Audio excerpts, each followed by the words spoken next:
1 दिसंबर 2020 को अमरावती हल्के teachers constituency के इंतखाबात होने जा रहे हैं, जिसको लेकर असातिज़ा की तमाम तंजीमें और सियासी जमातें सरगर्म हो चुकी है। वहीं अमरावती हल्के की उर्दू असातिज़ा की सबसे सरगर्म तंजीम उर्दू टीचर्स एसोसिएशन ने इस मरतबा अपना उम्मीदवार उतारने का फैसला किया था, लेकिन मनफी रुझानात और सेकुलर वोटों की तकसीम के सबब उर्दू टीचर्स एसोसिएशन ने अपना उम्मीदवार न उतारते हुए शिक्षक महासंघ के शेखर भुयर की हिमायत करने का ऐलान किया। कुछ शराइत की बुनियाद पर आज उर्दू टीचर्स एसोसिएशन के अहदेदारान ने शेखर भुयर को इस मरतबा पहली पसंद का वोट देने का फैसला किया। इस मौके पर शेखर भुयर ने भी उर्दू टीचर्स एसोसिएशन को यकीन दिलाया कि वो इंतखाबात में अगर जीत दर्ज करते हैं तो वो उर्दू और उर्दू असातिज़ा के मसाइल के हल के लिए आवाज़ बुलंद करेंगे।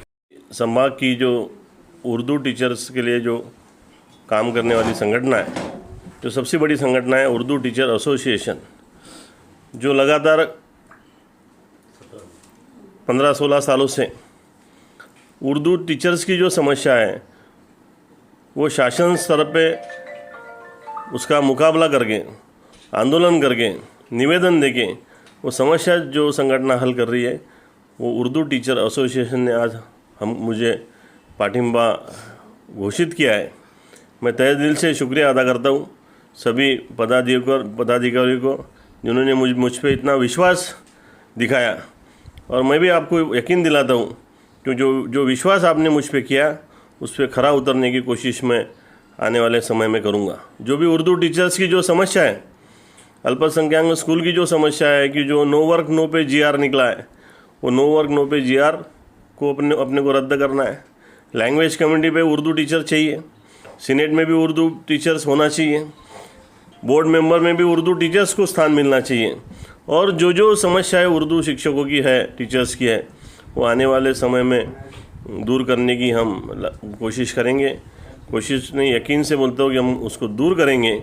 और आज मैं तहे दिल से शुक्रिया अदा करता हूँ सभी जो भी पदाधिकारी हैं उर्दू टीचर एसोसिएशन के, उनके आभार व्यक्त करता हूँ कि उन्होंने जो मुझ पर विश्वास दिखाया उस पर मैं खरा उतरने की कोशिश करूँगा। आने वाले 1 दिसंबर को होने वाले शिक्षक मतदार संघ चुनाव के लिए बहुत सारे उम्मीदवार चुनाव मैदान में थे और हैं।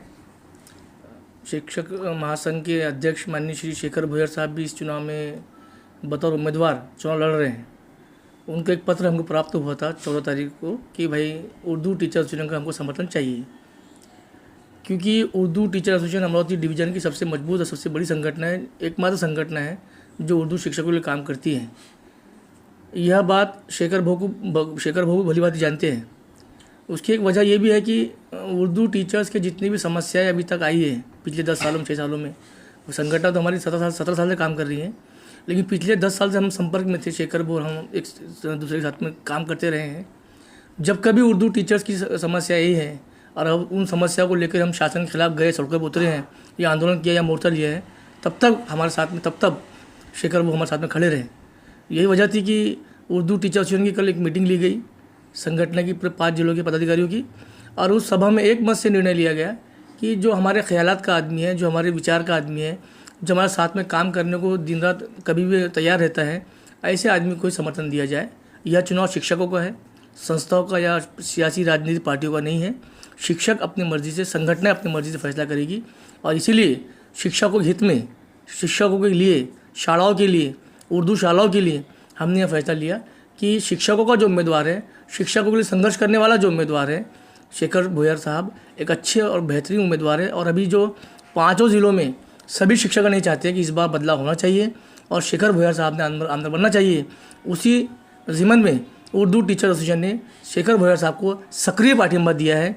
और 22 तारीख से हमारी उर्दू टीचर एसोसिएशन के 5 ज़िलों के जो पदाधिकारी हैं 5 ज़िलों का दौरा करेंगे और उर्दू शिक्षकों को ये बात समझाएंगे कि आपका आदमी, आपका मानूस, आपके बीच रहने वाला आदमी शेखर भुयर है, इसलिए इनको भरपूर ताउन दें, साथ दें, 1 नंबर के पसंदीदा क्रमांक का वोट दें और शेखर भुयर साहब को जिताने में महती भूमिका, अहम भूमिका निभाएं, ताकि ये महसूस हो कि यूटी एक बड़ी ताकत है और शेखर भुयर साहब उनके साथ में हमेशा खड़े रहे हैं। इसलिए ये मैसेज जाए कि दोनों के जहाँ दिल मिल जाते हैं, जहाँ मिलाव हो जाता है तो रिजल्ट पॉजिटिव आता है। ये नतीजा 3 तारीख को दिखना चाहिए।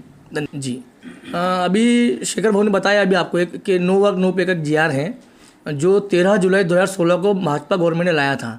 उसके विरोध में हम लोगों ने एक मोर्चा निकाला नागपुर में। तब शेखर भोयर साहब ने हमारे साथ में रहे और जितने भी एमएलसी थे, विक्रम काले साहब हो या कपिल पाटिल साहब हो या विनोद तावड़े साहब मिनिस्टर हो, उनके साथ मिलने में हमारे साथ में रहे, हमारी मदद की, हमारे आंदोलन को समर्थन दिया, हमारे मुद्दों को समर्थन दिया।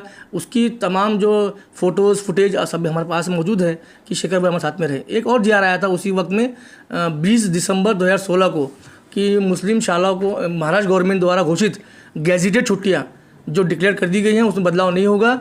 अगर मुसलमानों की ईद कोई और दिन आती है तो भी वो छुट्टी नहीं मिलेगी, उनको लोकल छुट्टी लेनी पड़ेगी। उस समय भी शेखर भाई हमारे साथ में थे। मुंबई में जब हम लोग विनोद तावड़े जी से मिले कुछ उर्दू की समस्याएं लेकर, इन्हीं तरह के मुद्दों को लेकर, तभी शेखर भाई हमारे साथ में थे। इसलिए मुझे लगता है कि उर्दू के प्रति सजग आदमी है, सजग उम्मीदवार है और ऐसे उम्मीदवार को हमने समर्थन देना चाहिए।